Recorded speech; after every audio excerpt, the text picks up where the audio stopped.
Our first speaker is Elizabeth Dellar from the National Department of Clinical Neuroscience. Over to you. Hi, so I'm Lizzie, and I work on biomarkers for amyotrophic lateral sclerosis, or ALS. So ALS is a progressive disorder which is caused by the death of motor neurons in the brain and spinal cord, which results in muscle weakness, leading to the loss of ability to move, speak, and eventually breathe.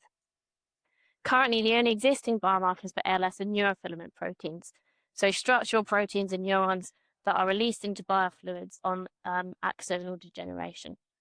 However, we know that there are a variety of cellular changes which may be causes of this axonal degeneration.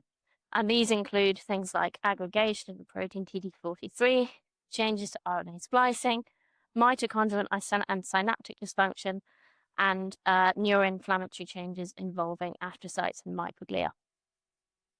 So what we want to do is find biomarkers that represent these underlying mechanisms that may be causes of the neuronal death.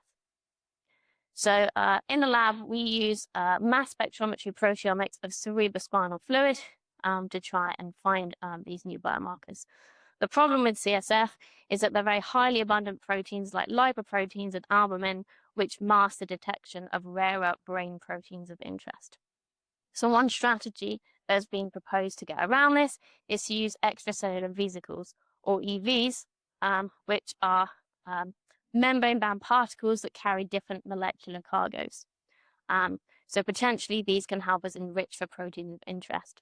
But really, we don't have much of a direct comparison between EVs and whole CSF as yet.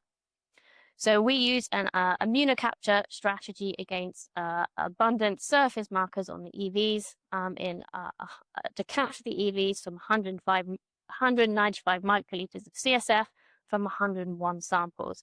And for 66 of these, we already have existing mass spectrometry data from whole CSF.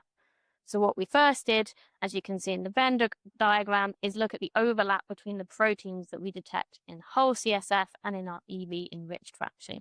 You can see there's quite a lot of overlap, but there are a small set of proteins which we specifically find in the EVs. And these are enriched for relevant gene ontology terms like plasma membrane and the cycling endosome. When we look at the abundance of the protein, again, the soluble proteins are still quite abundant, but we do enrich for key EV markers. So, for example, CD9 is quite high up there. It's 5 times more abundant than alpha A1 in our EV dataset, rather than being about 1,000-fold lower abundance. So what we then did is to look at the abundance of the proteins in our EV dataset and how they relate to the abundance in whole CSF and how they relate to our clinical variables in ALS. So what we did is to use network analysis to construct modules of co-correlating proteins in the EV dataset. So you can see here module M4 in the yellow, which contains all our key EV marker proteins like tetraspanins, syntanin, and ubiquitin. And when you look at the graph in the middle, you can see that proteins within this module which overlap with whole CSF in their detection show very poor correlation. And this module shows a significant association with survival in ALS. So really, by enriching for the EVs, we're able to detect information that we're not able to detect in whole CSF.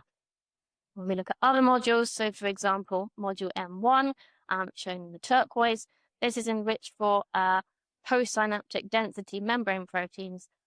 This module, the overlapping proteins show some but quite weak association with the levels in whole CSF.